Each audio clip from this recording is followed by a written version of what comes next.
In my videos, I introduce myself as a writer, among other things, in every one of my videos. But the truth is, I've never actually published a novel. Yet. But I've been writing since the age of 8, be it poetry, fan fiction, journal entries, and while this doesn't make me the most qualified of experts, I know what makes a good story, because I've read just as much as I write, which is all the time. Now, I know the market is oversaturated with writers these days, and that leaves people wondering if it's even worth it. And let me tell you, writing is always worth it. One of the most common jokes you see with writers on the internet is jokes about being a writer but not actually writing. Listen, you can make all the mood boards, character notes, and playlists you want, but that's not actually writing. Making another Spotify playlist isn't going to get words on paper. And I get it, no matter how much you love writing, the hardest part is sitting down and actually doing it for a number of reasons, be it attention span, time, neurodivergence. If you're like me, you struggle with chronic pain. And sitting for more than a couple of hours requires you to get up and stretch every hour or so. But once you get up, your stream of consciousness is broken, and it's hard to get back to what you were doing. So how do you get past or work around it? For me, it was willpower. I just have to struggle through it most of the time. If I can't concentrate, I usually read through what I've written, and that helps me get back into the swing of things. When that doesn't work, I have to step away again. I get some tea, usually green because it stimulates blood flow, including to your brain. I usually don't get anything with sugar or caffeine, unless PG Tips is all I have in the apartment. I'm very ritualistic. So it's important for me to move with purpose and take as many steps as I need to feel comfortable when doing anything, really. To me, everything is a process. And like any process, it has to continue, even when the conditions are not ideal. Now, this doesn't really apply to hobbyists, but if you want to create content or write novels, writing needs to become a habit. Now, I'm not going to lie to you and say I do it every day, but if I don't put something in a Word document at least twice a week, I have the same feeling I get that time I left the house without brushing my teeth. You can't just wait for the mood to strike you. Inspiration is great when you get it, and it's not going to get you through the arduous editing process. Trust me, I'm doing it right now. Writing only becomes a habit by holding yourself accountable.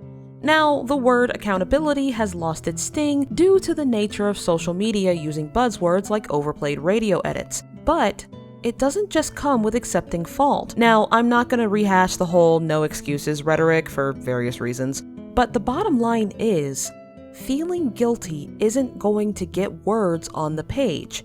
Now, I'll be blunt. There is no way to make up for lost time. Once it's gone, it's gone. And it doesn't help that it can be really hard to get back on track.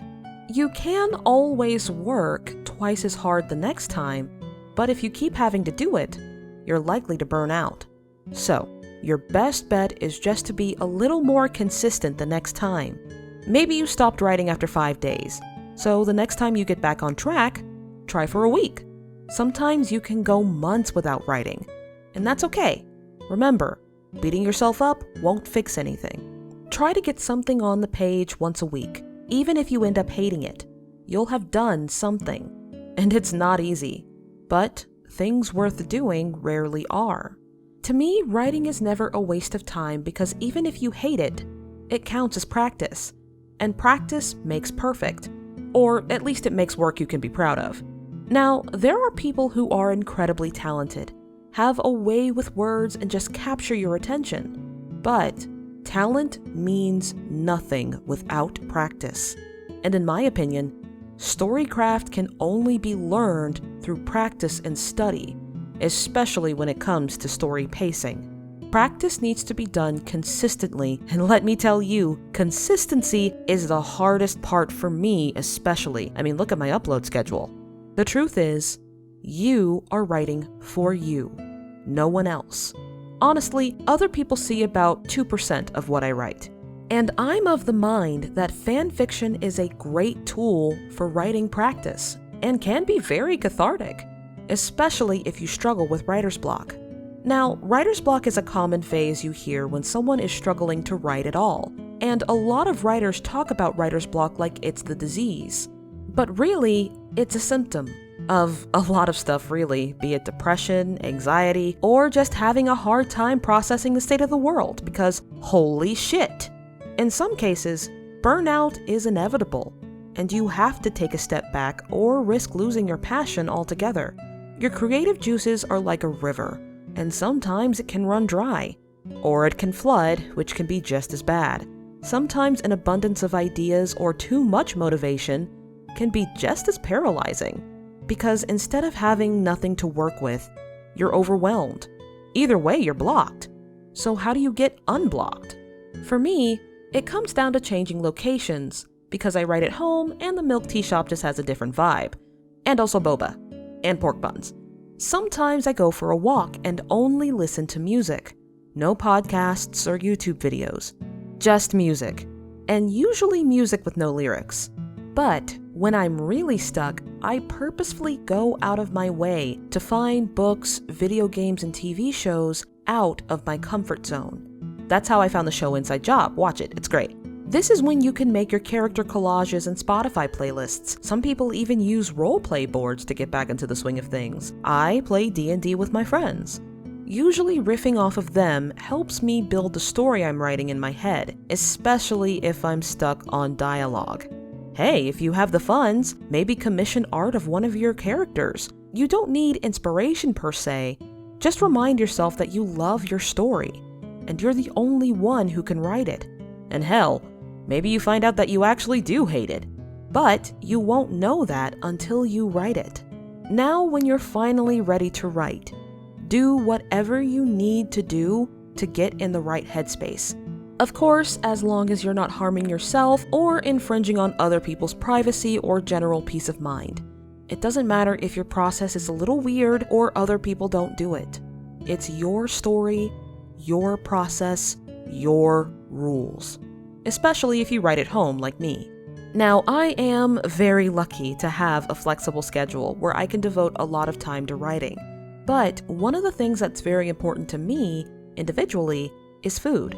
Especially when I get home from the gym in the morning. I am very meticulous in preparing breakfast, and I usually do so with no music or extra noise.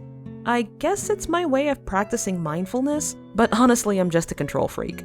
Only after that do I sit down and start writing, editing, or otherwise working. I usually turn on an ambient noise generator like Rainy Mood or a 10-hour ambiance mix on YouTube. If you've seen any of my read aloud streams, you know I am very partial to mynoise.net, especially their paid sounds. When my attention starts waning, I usually turn on a very long YouTube video, usually a playthrough of a video game I'm familiar with, usually from streamers called the Nyan Cave, and I put the video on mute and on my other screen, and I just have it playing on the other screen, muted. I just feel better having it on there and it helps me concentrate better. I don't know why. But what do you do if you don't have that kind of time? Well, you make time. And this isn't a "the grind doesn't stop" speech. Before I quit my job, I worked 9 hours a day as a kitchenware salesperson, and before that, I was doing 12-hour shifts as a cook. I made time to write, or at least practice writing through roleplay boards, especially because it was the only thing that could calm me down. I spent the entire day being at the whims of others, and I came home full of rage. I needed something I could control. When faced with the day-to-day grind, catharsis can be a survival tactic. If you can't use writing to decompress, do what you need to do first. You can even make it a part of your process. If you want to go beyond hobby writing like fanfiction, some writers suggest looking at it as your second job. And as someone who used to work 2 jobs, I kind of agree. Unfortunately, this does mean something has to be sacrificed. For me, it was my social life. I could only hang out with friends on Sundays, and sometimes I worked on Sundays. If you have to pull this kind of double duty, please be kind to yourself. Make peace with the fact that your project will take a lot more time than, say, someone who doesn't have to work. beating yourself up will not get words on the page, and it won't make you feel good either. Now that you're in a good place, and you're ready to write, where do you start? Well, there are two methods of storycraft I hear a lot: outlining and pantsing. If you've been on writing YouTube long enough, you know what these words mean. But for those of you who don't, outlining is self-explanatory, where you outline your book like a research paper before you start on chapter 1. And pantsing comes from the American colloquialism of flying by the seat of your pants, which came from the early aviation days of basically just doing it without navigation. Now, I'm an outliner, and while I leave wiggle room once I establish one, I'm relatively dedicated to it. What can I say? I love lists. And don't get me wrong, pantsing is valid, but even if it feels right, I do not suggest it for people with very limited time on their hands. Outlining is great, because once you get a good sense of which chapters will be the most fun to write, when to switch POV characters or what have you, it also usually, though not always, eliminates the problem of running into a scene you don't want to write. And if you do, it's easier to come back to it. When you're done with your outline or you've refined your idea and you just want to jump into it, don't think too hard about your first sentence. Remember, you're just starting. That infamous first sentence can always be rewritten to be something a little more interesting down the line. What's important now is that you start. If you have to write "It was a dark and stormy night," do it. Think about the scene and its most important aspects. Avoid harping on foregone conclusions. If it's a normal night sky, don't spend a paragraph talking about it. Writers are smart people. They know how the night sky looks. Focus on what is happening, not what's around it. If there's a drug deal happening, your reader isn't going to want a detailed description of the gas station dumpster next to it. Try not to get bogged down with minutia. I'll tackle world building in another video, but explaining everything before the reader gets a chance to experience it is boring. Not just for the reader, but for you too. The best way to keep readers interested is keeping yourself interested. Establish the point of view as soon as possible. Even when writing in third-person omniscient, there's a lens to be looked through. Establish how the narrator is feeling. Decide what they should focus on, but most of all, tell us what is happening through their eyes. Introduce the main conflict or main character. We need to know who or what this story is about, and quickly. This is more of a personal gripe than anything, but in a lot of books, especially books written in the early 2010s, start off with a tangentially related event, either to the inciting incident or the main character. Usually the next chapter is that character waking up from a bad dream, or the character is told about the event via a message or news story. While I find it personally annoying, it does set the mood pretty well and very quickly, especially if there's a death or otherwise catastrophic event. Stop joking about not writing. The thing about self-deprecating humor is if you do it too much, you start to believe it. Stop joking about it, and start fighting against it.